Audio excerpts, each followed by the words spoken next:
dahil sa walang habas na pagtatapon ng nakakalasong kemikal sa dagat, at iligal na pagmimina sa yaman nito. Ang inaakala nilang nilalang na naglaho na ng libo-libong taon na ang nakalipas ay muling nagbalik. Alamin natin ang kwento ng Meg 2, The Trench.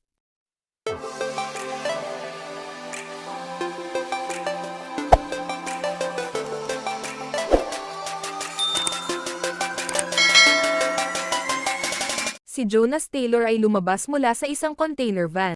Nakita niya ang pagtatapon ng mga crew ng nakalalasong kemikal sa dagat. Kinunan niya ng picture ang ginagawa nila. Para makaligtas ay tumalon siya sa dagat. Sinagip siya ni Mac at Regis. Dumalo sila sa isang event ng institute, na pinamumunuan ng kasosyo sa negosyo ni Jiuming na si Hilary Driscoll. Pinuri ni Jiuming si Suyin at ang kanilang ama, nangakong iingatan ang karangalan ng pamilya, at itutuloy ang pagsasaliksik sa karagatan. Gamit ang isang device ay pinasunod niya si Heiki na isang megalodon. Kinagabihan ay iba ang ikilos ni Heiki. Sinira nito ang kulungan niya at lumangoy sa malawak na karagatan. Naglakbay ang Mana 1 team sa Mariana Trench, inalalayan sila ni Mac, DJ at Jess. May isang Meg na paparating sa kanila. Inutos ni Jonas na mag-dive sila sa kailaliman. Ang grupo ni Montes na nagsasagawa ng mineral farming operation, ay napansin ng Mana 1 crew sa malapit. Pinasabog ni Montes ang buong bagay. Ligtas naman ang grupo nila Jonas, at inaayos ang supply ng kuryente para makatawag kay Mac. Pero sinasabi ni Mac na hindi sila mapupuntahan para mailigtas dahil may sumabutahe ng rescue sub. Maglalakad daw sila, sabi ni Jonas kay Mac, upang makarating dyan sa Mana 1 Research Center. Matapos isuot ang kanilang mga suot ay lumabas na sila sa kanilang sub. Nakasalubong nila ang grupo ni Jiuming na naglakad din papuntang istasyon. Iutos ni Jonas pumunta sila sa istasyon. Subalit, inabutan na sila ng mga snappers. Masyadong marami ang mga snapper, kaya nagsindi ng puting ilaw si Jiuming para itaboy sila, pero nakahatak naman ng pansin sa mga megang ilaw na ginawa niya. Si Sal na malapit nang maubos ang oxygen sa suit ay itinulak papalayo ang kasama, at kinain siya ng Meg. Nagpatuloy ang team para makapasok sa istasyon. Nakapasok ang natirang team, pero naiwan si Curtis, at pinasabog ang suit para makaligtas ang mga kasamahan. May nakita si Jiuming na mina na nagkakahalaga ng $1 bilyong ang halaga. Tinatanong ni Jonas kung nasaan ang ibang kasama ni Jess. Nagdahilan lang ito, at itinuro sa kanila ang daan kung saan sila pwedeng makasakay at makarating sa istasyon. Pagdating sa lugar na itinuro ay biglang nag-lock ang mga pinto at nakulong sila sa loob. Lumabas ang mukha ni Jess at Driscoll sa monitor. Inutos nito kay Jess na tapusin silang lahat. Sabay pinasok ng tubig ang kinalalagyan nila. Lumabas si Jonas sa istasyon para iligtas ang mga kasamahan, nawalan siya ng malay. Paggising niya ay nasa harapan na niya si Montes. Nagkaroon sila ng labanan ni Montes.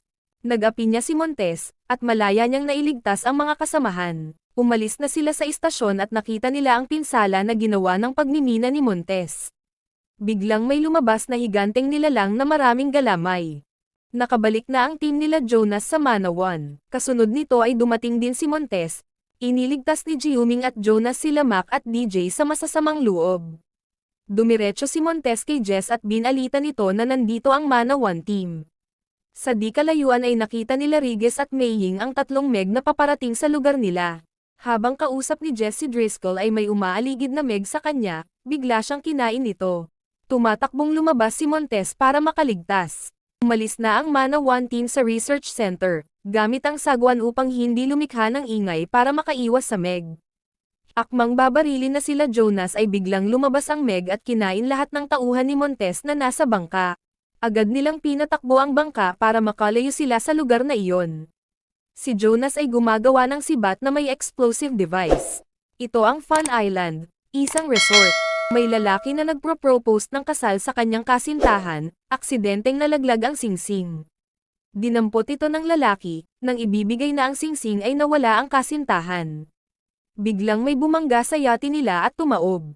Isa-isa silang hinihila ng dambuhalang galamay. Samantala, dumating si Driscoll at Montes sa Fun Island sakay ng helicopter. May narinig ng putok ng baril sila Montes, sumenyas siya sa mga kasamahan na kumalat sila. Unti-unti ay may umaatake sa mga tauhan ni Montes na hindi nakikitang kalaban. Hanggang may nakaharap silang isang nilalang na may hawig sa butiki at dinosaur. Sila ang snappers. Samantala, si Driscoll ay nasa helicopter, bumaba siya para alamin ang sitwasyon sa labas.